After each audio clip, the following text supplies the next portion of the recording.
बिस्मिल्लाहिर्रहमानिर्रहीम। अस्सलाम वालेकुम डियर स्टूडेंट्स। तो आज हम शुरू करने जा रहे हैं अपनी क्लास 12 के केमिस्ट्री का first chapter which is periodic classification of elements and periodicity. तो सबसे पहले हम इसका इंट्रोडक्शन पढ़ेंगे कि सबसे पहले हमारे पास पीरियोडिक टेबल होता क्या है। आपको पता है हमारे पास जो पीरियोडिक टेबल है, जो आज हम मॉडर्न पीरियोडिक टेबल की बात करते हैं, उसमें हमारे पास बहुत से एलिमेंट्स हैं, उनकी अपनी अपनी प्रॉपर्टीज हैं, हमने उनको सीक्वेंस वाइज अरेंज किया हुआ है और हम उनको अपनी डेली लाइफ में बहुत ज्यादा यूज करते हैं। तो पीरियोडिक टेबल को जब हम डिफाइन करते हैं तो हम कहते हैं हमारे पास एक बेसिक फ्रेमवर्क है। ये हमारे पास एक फ्रेमवर्क है जिसके जरिए से हम स्टडी कर सकते हैं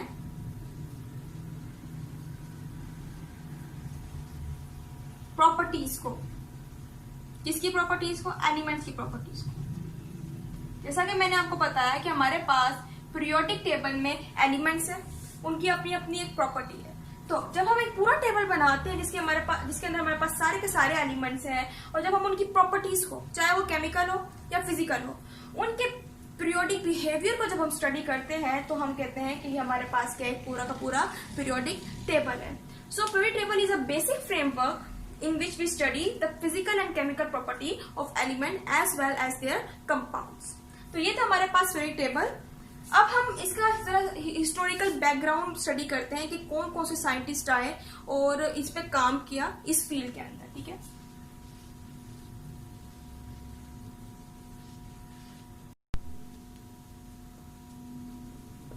तो अब हम इसका हिस्टोरिकल बैकग्राउंड स्टडी करेंगे। बहुत से साइंटिस्ट आए पिछले 100 साल में, पिछली सेंचुरीज में, और उन्होंने एलिमेंट्स को स्टडी भी किया, उनकी प्रॉपर्टीज को भी स्टडी किया, उनको अरेंज करने की भी कोशिश की। लेकिन कुछ ऐसे साइंटिस्ट थे जिन्होंने एक मेमोरेबल कंट्रीब्यूशन जो है इस फील्ड के अंदर की थी। सबसे पहले हमारे पास एक साइंटिस्ट थे अल-राज़ी। अल-राज़ी एक साइंटिस्ट थे जिन्होंने सब्सटेंस की प्रॉपर्टीज को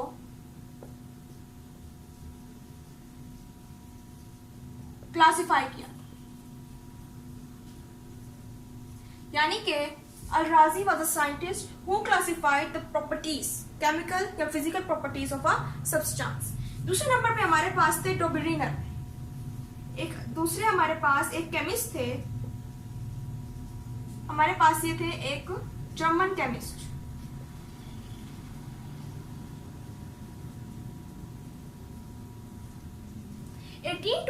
में इन्होंने पहली दफा एलिमेंट्स को, जो कि उस टाइम पे नोन थे, जो जानते थे एलिमेंट्स को, उनको अरेंज किया था इन द इंक्रीजिंग ऑर्डर। ठीक है, ग्रुप के अंदर इनको अरेंज किया था, जिसको हम ट्राइड्स कहते हैं। और इन्होंने हर एलिमेंट को अरेंज किया था ग्रुप के अंदर, और सिर्फ 3 एलिमेंट्स थे जिनकी प्रॉपर्टी जो थी वो सिमिलर थी। यानी कि डोबेरिनर जो कि जर्मन केमिस्ट थे, उन्होंने 1829 में अरेंज किया था एलिमेंट्स को, 3 एलिमेंट्स को एक ग्रुप के अंदर, और हमने उसे कहा था ट्राइड्स।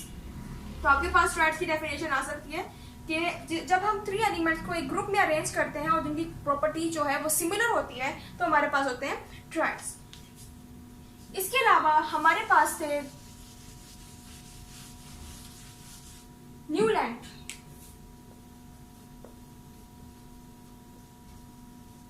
न्यूलैंड एक हमारे पास इंग्लिश केमिस्ट थे जिन्होंने 1864 के अंदर 62 एलिमेंट्स को इंक्रीजिंग ऑर्डर में अरेंज किया था। ठीक है, ये एक ऐसे केमिस्ट थे जिन्होंने फर्स्ट टाइम 62 एलिमेंट्स को, जो कि उस वक्त पर नॉन थे, उनको increasing order of the atomic mass में अरेंज किया था। यानी कि इस तरह अरेंज किया था कि इनके जो एटॉमिक मास है वो इंक्रीजिंग ऑर्डर में बढ़ रहे थे। और एक और बात इन्होंने नोट की थी कि जो हर 8वां एलिमेंट था उसकी सिमिलर प्रॉपर्टी थी विद द फर्स्ट वन। यानी कि हर एवरी 8 एलिमेंट जो था इधर, एवरी 8 एलिमेंट, उसकी तमाम की तमाम जो उसकी जो प्रॉपर्टीज थी उसमें सिमिलैरिटी थी विद द फर्स्ट वन। ठीक है, और जब इन्होंने ये सारी ऑब्जर्वेशन की तो उन्होंने इस ऑब्जर्वेशन को नाम दिया था लॉ ऑफ ऑक्टेव्स का। यानी कि हर 8वां एलिमेंट जो है उसकी प्रॉपर्टी सिमिलैरिटी शो कर रही है विद द फर्स्ट वन, और उसने इस ऑब्जर्वेशन को नाम दिया लॉ ऑफ ऑक्टेव्स।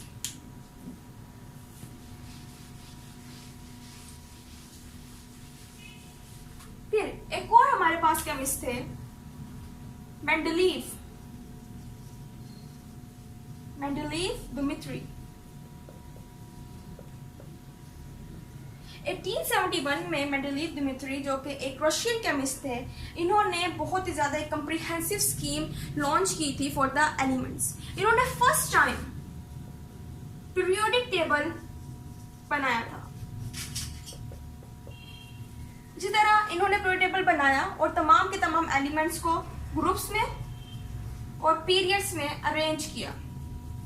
ग्रुप्स हमारे पास वर्टिकल कॉलम्स होते हैं। जब हम आज पीरियोडिक टेबल को देखते हैं तो हमारे पास 8 वर्टिकल कॉलम्स हैं जिनको हम ग्रुप्स कहते हैं, और हमारे पास 7 हॉरिजॉन्टल रोज है जिनको हम पीरियड कहते हैं। तो उन्होंने तमाम के तमाम एलिमेंट को जिनकी प्रॉपर्टी सिमिलर थी उनको 8 वर्टिकल ग्रुप्स में और 7 हॉरिजॉन्टल पीरियड्स में अरेंज किया था। इसके अलावा इन्होंने अपना काम जारी रखा।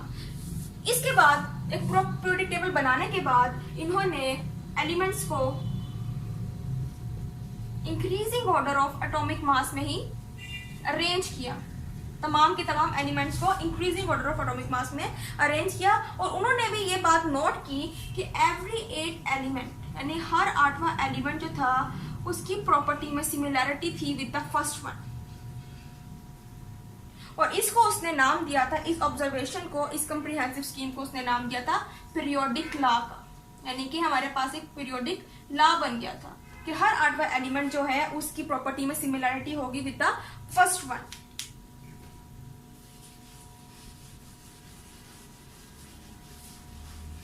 अब हम बात कर लेते हैं कुछ गैप्स की। मेंडलीव एक बहुत बड़ा केमिस्ट था जिसने बहुत सारे कंट्रीब्यूशंस की थी पीरियोडिक टेबल की फील्ड में, लेकिन उसके पीरियोडिक टेबल में कुछ गैप्स रह गई थी, यानी कि बहुत से एलिमेंट जो थे उस टाइम पर डिस्कवर नहीं किए गए थे, लेकिन उसने फिर भी उनकी पोजीशन को कंसीडर करते हुए उनकी प्रॉपर्टी को प्रिडिक्ट कर लिया था। जैसे कि हम कहते हैं कि जर्मेनियम हमारे पास एक एलिमेंट है, ये मेंडलीव के टाइम पे डिस्कवर नहीं हुआ था, लेकिन उसने इसकी पोजीशन को कंसीडर करते हुए इसकी प्रॉपर्टी को प्रिडिक्ट किया, लेकिन प्रॉपर्टीज को प्रिडिक्ट किया। और जब हम आज देखते हैं कि हमारे पास जर्मेनियम जो है वो अब डिस्कवर हो चुका है, और जब हम उसकी प्रॉपर्टी को मेंडलीव की प्रिडिक्ट करता प्रॉपर्टी के साथ जब हम इसको मिलाते हैं तो ये दोनों सिमिलरिटी शो करते हैं। ठीक है,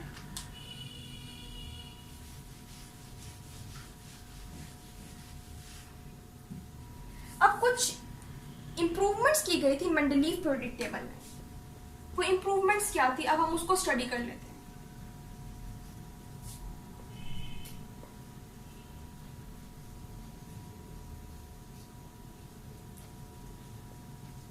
मेंडलीव के टेबल में पहली मिस्टेक ये थी, इंप्रूवमेंट ये की गई थी कि जो उसने एलिमेंट्स को अरेंज किया था वो इंक्रीजिंग एटॉमिक मास से अरेंज किया था।